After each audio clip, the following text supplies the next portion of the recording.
एक तरफ किसान, दूसरी तरफ है पुलिस प्रशासन और बीच में है एथेनॉल फैक्ट्री का एक प्रोजेक्ट। सवाल ये है, क्या एक फैक्ट्री किसानों के लिए वरदान नहीं बल्कि अभिशाप बन गई?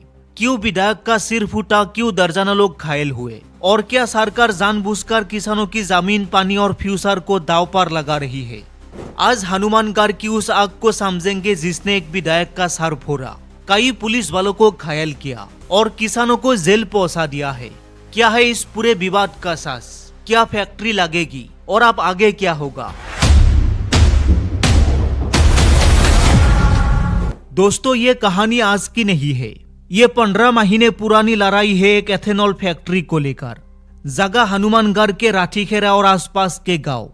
सरकार ने कहा यह फैक्ट्री रोजगार देगी, विकास लाएगी। किसानों ने कहा रोजगार चाहिए, लेकिन इस कीमत पर नहीं कि हमारी जमीन बंजर हो जाए, पानी खत्म हो जाए और हवा जहरीली हो जाए। और यही से शुरू हुआ टकराव। लेकिन ये टकराव रुक सकता था अगर शुरू में बातचीत ईमानदारी से की जाती। असली ट्विस्ट यही है। किसानों ने कहा कि कई बार अधिकारियों से बैठक हुई, लेकिन कोई स्पष्ट लिखित आश्वासन नहीं मिला। किसानों ने साफ कहा, जब तक नुकसान का वैज्ञानिक सर्वे नहीं होगा, जब तक लिखित में रोक का आदेश नहीं देंगे, हम मानने वाले नहीं। लेकिन दूसरी तरफ फैक्ट्री का निर्माण चलता रहा। लोगों को लगा हमारी बात सुनी ही नहीं जा रही। और फिर आई महापंचायत, जहां हजारों लोग जुटे। यही से माहौल गर्म हुआ और फिर हिंसा शुरू। किसान फैक्ट्री साइट पर पहुंचे। पुलिस पहले से मैदान में उतरी हुई थी। नारेबाजी तेज हुई और देखते ही देखते धक्का मुक्की शुरू। बैरिकेड्स गिरे, दीवारें ढही, कई गाड़ियां आग की लपटों में बदल गई। पुलिस ने लाठीचार्ज किया, आंसू गैस छोड़ी गई। लोग इधर उधर भागे, कई गंभीर रूप से घायल हुए। इसी अफरा तफरी में कांग्रेस विधायक अभिमन्यु पुनिया का सिर फट गया। जवाब में प्रशासन ने इंटरनेट बंद कर दिया और हालात काबू करने के नाम पर 100 से ज्यादा लोगों पर एफआईआर ठोक दी गई। 40 से ज्यादा लोगों को उठाकर ले जाया गया। एक शांत आंदोलन टकराव में बदला और टकराव सीधे हिंसा में।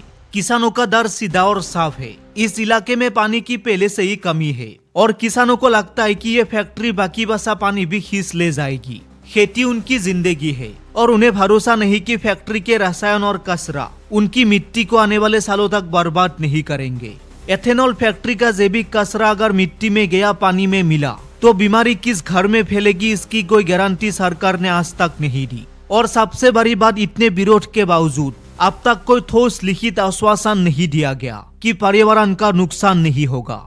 सिर्फ मीटिंगें, सिर्फ वादे, कोई कागज नहीं, कोई गारंटी नहीं। अब बताइए, क्या किसान अपनी जमीन और पानी के लिए सवाल नहीं पूछेंगे? क्या डर उनकी गर्दन में बंधा हुआ नहीं है?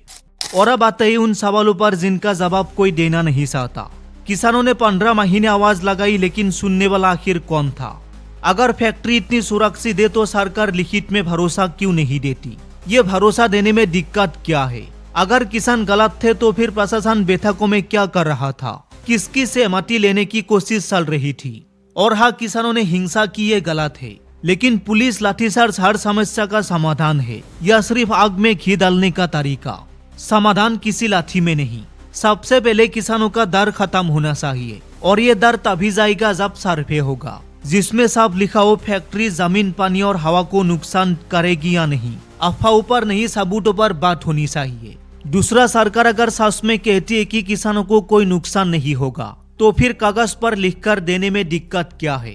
एक साफ सुथरा समझौता जिसमें यह गारंटी हो कि किसान की जमीन, पानी और सेहत किसी भी हाल में दांव पर नहीं लगेगी। बोलने का वादा बहुत हो चुके, अब लिखित भरोसा चाहिए।